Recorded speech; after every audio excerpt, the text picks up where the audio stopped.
Chess psychology बताई हुई है मैंने, लेकिन एक चीज़ जो कि औरत को आपकी तरफ खींचती है या उसके माइंड पे इम्पैक्ट डालती है, वो आपको बताऊंगी, जो कि सारी अट्रैक्शन वाली वीडियोस और चेज़ करने वाली वीडियोस पे भारी है कि जहाँ कुछ असर नहीं करता वहाँ ये करता है। चाहे आप ब्रेकअप के बाद मिल रहे हो, चाहे आप नो कॉन्टेक्ट के बाद मिल रहे हो, चाहे घोस्टिंग, चाहे आपके बीच में कुछ वैसे ला ताल्लुकी जैसी चीज़ आ गई हो, लेकिन कनेक्शन है और चलते जा रहे हैं साथ साथ ड्यू टू डिफरेंट रीज़न।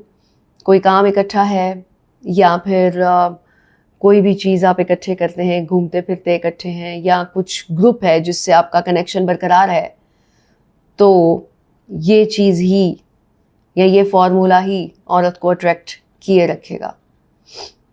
बाज़ औक़ात इस तरह की सिचुएशन में कभी आपका दिल नहीं करता कि मैं क्या ही करूं, क्योंकि इसके लिए मैं बहुत कुछ पहले ही कर चुका हूं। तो जब आपका दिल नहीं भी कर रहा होता उसे मज़ीद अपनी तरफ लाने का, यानी कि आप थक चुके होते हो, करना चाहते हो लेकिन थक गए होते हो डिफरेंट फार्मूलाज अप्लाई करके, तो ये वहाँ वर्क करेगा। क्या फार्मूला है देख लेते हैं।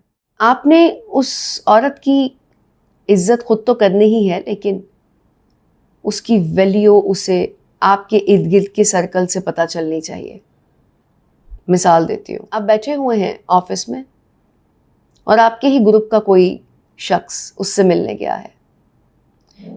उस ग्रुप के लड़के ने आपको कॉल की, आप मसरूफ़ थे, लेकिन जब वो उस लड़की के सामने गया जिसके साथ आपका कुछ आजकल थोड़ा गैप सा चल रहा है, तो उसने कहा जी मैंने कॉल की थी तो वो मसरूफ़ थे, तो आप भी मत कीजिए। है तो बहुत छोटी सी बात, लेकिन साइकी समझ लेते हैं। अगर आपने अपने ग्रुप में उसकी वैल्यू बताई होती तो तब उसकी जुर्रत ना होती उस लड़की को ये बोलने की, क्योंकि वो जानता होता कि उस लड़की की आपकी नज़र में क्या वैल्यू है, तो तब वो मना ना करता बल्कि उसे कॉल करने देता और आप उसे खुद जो कहते वो ठीक था। इससे क्या पता चला, यानी कि ग्रुप का वो मेंबर जो कि आपके साथ होता है, आपने अच्छे से उसको डिस्क्राइब नहीं किया हुआ कि उस औरत की आपकी ज़िंदगी में क्या वैल्यू है, कितनी इम्पोर्टेंट है वो, कितनी डिफरेंट है दूसरी दोस्तियों से या दूसरी ख़ातीन जो कि आपके सर्कल में है।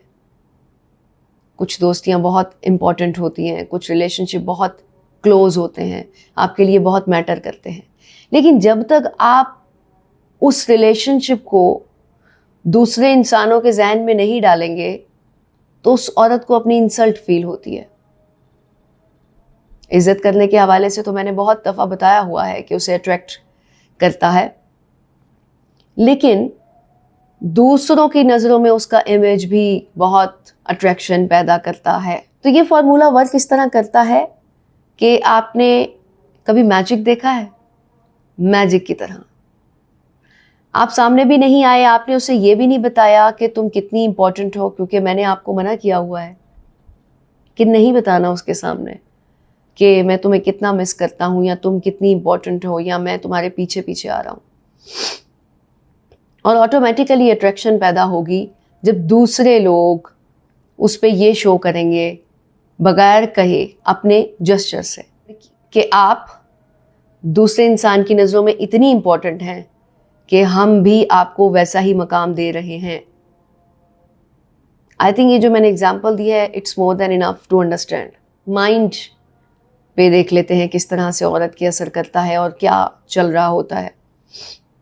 जब उसको ये क्लियर होता है ना कि मेरे साथ जैसा भी रिलेशनशिप चल रहा है, चाहे दूरी है, लेकिन वो इंसान मेरा जिक्र किसी के साथ बहुत अच्छे और अपर लेवल पर करता है, मेरी जो वैल्यू उसकी ज़िंदगी में थी पहले भी वो अब भी बरकरार है, तो एकदम से उसको बूस्ट मिलता है और वो अट्रैक्ट होती है आपकी तरफ।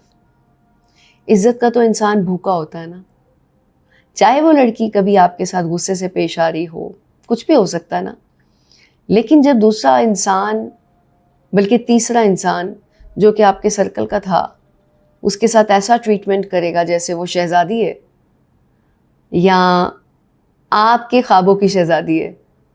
دوست بھی ہوتے ہیں, فیونسی ہو سکتی ہے, لور ہو سکتا ہے, بیوی ہو سکتی ہے. تو وہ ایسے اٹریکٹ ہوتی ہے جیسے کسی لوہے کو مقناطیس اٹریکٹ کرتا ہے. اپلائی کیجئے اور رزلٹ دیکھیے.